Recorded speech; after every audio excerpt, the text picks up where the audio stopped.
Hi, I'm Cautex, and now that the raid testing seems to be completed on the patch 9.2 PTR, and I've also spent far too much time with the training dummies, I think that I've got some sort of an idea on the state of arms and Fury going into patch 9.2.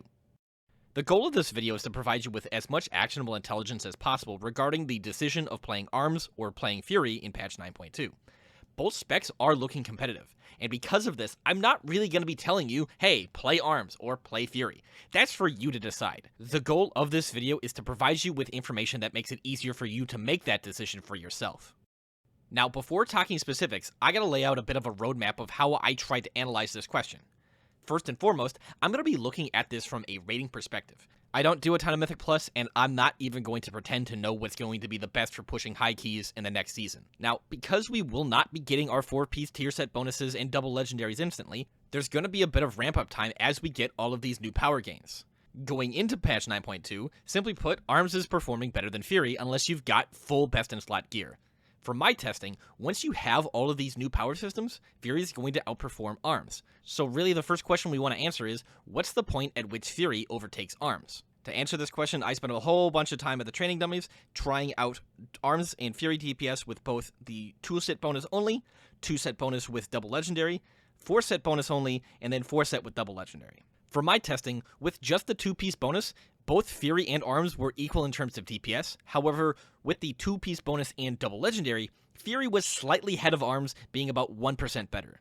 With the 4-set bonus and only 1 legendary, Arms was beating Fury by about 4%, and then when you had the 4-set bonus and double legendary, I had Fury ahead by about 7% of Arms. So which is better is really going to depend on when you're getting that second legendary versus when you're getting the 4-set bonus. Now, some of you might be wondering, what about Win Fury? Currently, it's widely accepted that Arms gets around an 8% DPS increase from having a Win Fury totem in their group. That means that if you extrapolate out from my numbers, Fury and Arms are going to be basically equal once you have all of your power systems in place, with Arms potentially being around 1% ahead of Fury. Now, this is, of course, assuming that that percent benefit holds through this tier, and that having these tier set bonuses and also a second legendary isn't going to change the proportional value of Win Fury, which that's a really big assumption. My gut feeling is that Win Fury will become slightly less valuable once you get your 4-piece bonus, since you're going to have many more globals that are going to get filled with Overpower, reducing the need to have raids to fill them with Slam. Though that's just a gut feeling, and I could easily be wrong about that. From a min-maxing perspective, something that I've noticed being increasingly prevalent is the difference in what adjustments each spec has to make in order to optimize for AoE. For example, Arms does not need to change all that much in order to maximize its AoE damage. The damage it does right out of the box is quite strong in both single target and AoE. Except in cases where you're going to be doing high target and really extended AoE damage, you're probably just going to want to run with the standard legendary of Enduring Blow, though you could swap to running Merciless Bone Grinder, but obviously doing so is not as strong as it is for Fury because it's less spammable. For Fury, it's a very different story. In AoE, you're likely going to be running a different legendary, you're likely going to want to pick talents that allow you to target swap more easily, you basically need to run Merciless Bone Grinder, and all of these things are going to reduce your single target DPS. There is a lot more fine-tuning necessary in order to min-max Fury's damage. While I did not do direct and specific testing for Fury and Arms AoE at various gear levels, just from playing around with both specs and the various effects, generally speaking, Arms is going to be able to provide better AoE burst, and Fury is going to be able to provide better sustained AoE. With these 2 points in mind, what this means is that during progression, Fury might have a bit of an advantage for you because you can tailor your build and setup to match what is best for that fight.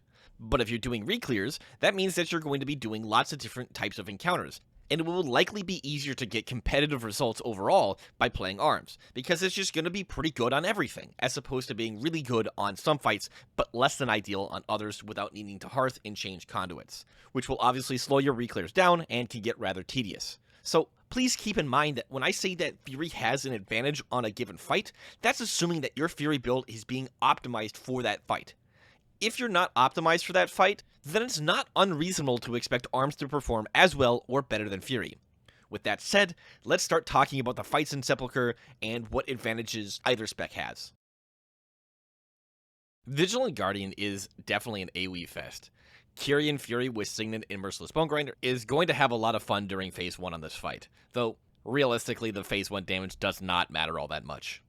Arms is likely going to do more boss damage, and Fury is likely going to be doing more damage overall, Now, the final boss burn is going to benefit Arms simply because it has a stronger execute. Though, because this is the first boss, I don't foresee the difference in execute damage mattering enough to warrant picking your spec because of that. Cautex is a pure single-target fight with pretty high uptime, and it looks primed to be a great opportunity to rock Venthyr Fury. If you didn't want to do that, then there really doesn't appear to be any clear benefits to one spec over the other, so really, just play the one that you think you can do more DPS with.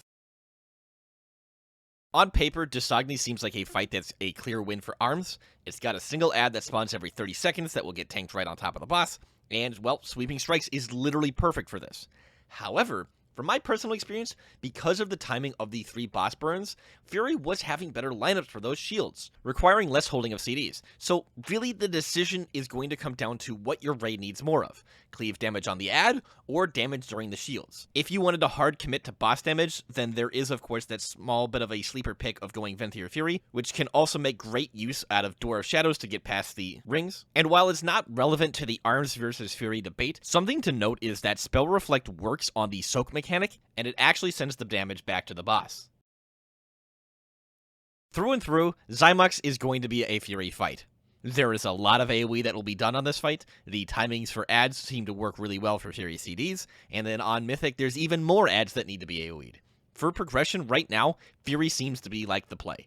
However, even during the testing, there were periods where I was not able to get maximum value out of my AoE DPS as Fury. When the ads spawned in between phases, if I got a Bladestorm proc for my Recklessness, it was not uncommon for the ads to be dead before the end of that Merciless Bone Grinder, meaning that Bladestorm would have to be used on the boss rather than the ads.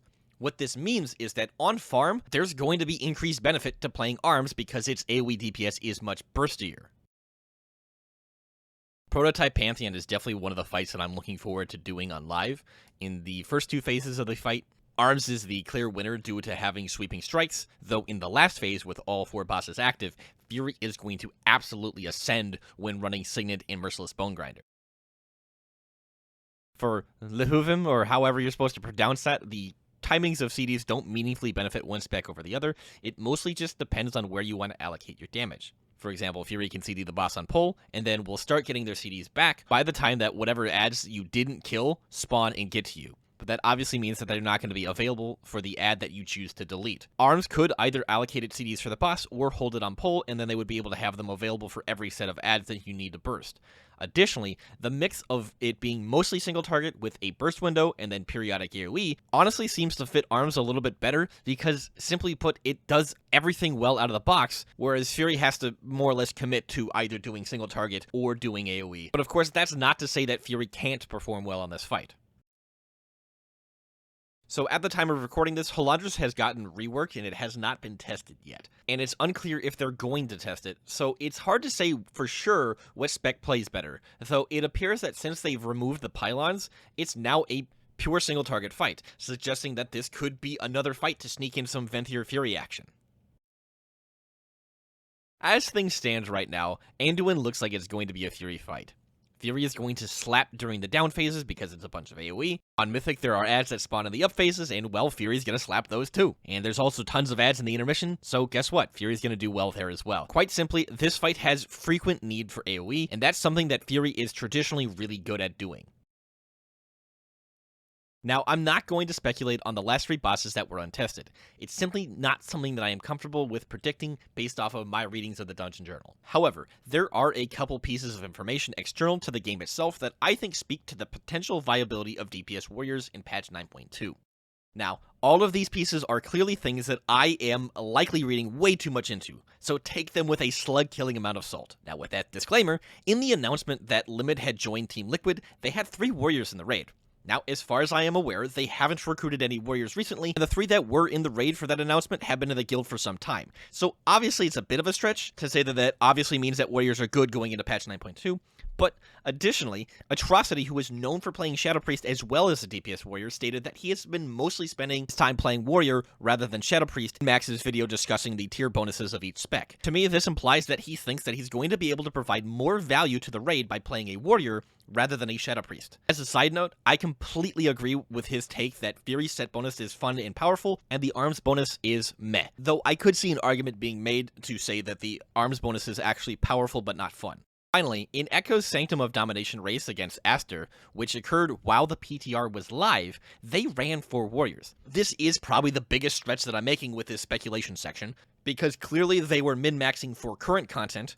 However, if they've got 4 warriors that they're gearing, that could also somewhat suggest that they think that they're going to be very strong in patch 9.2. Or at the very least, they want to be ready to capitalize on the strength of warriors if they turn out to be really good. Obviously, we are going to have to wait until the Race to World First to see how many warriors both Liquid and Echo end up running to really understand how valuable they think DPS warriors are. Anyway, those are my thoughts on Arms vs. Fury for patch 9.2. This is, of course, assuming that Blizzard does not make any major changes to either spec before the patch goes live, which I honestly don't think that they will, because I think both specs are in a pretty good spot. I hope this video helps you decide for yourself what you want to play. As always, tell me what I missed, tell me what I didn't consider, and, of course, tell me why my opinions are dumb. Lastly, I just want to say thank you for watching this video, and subscribe for more.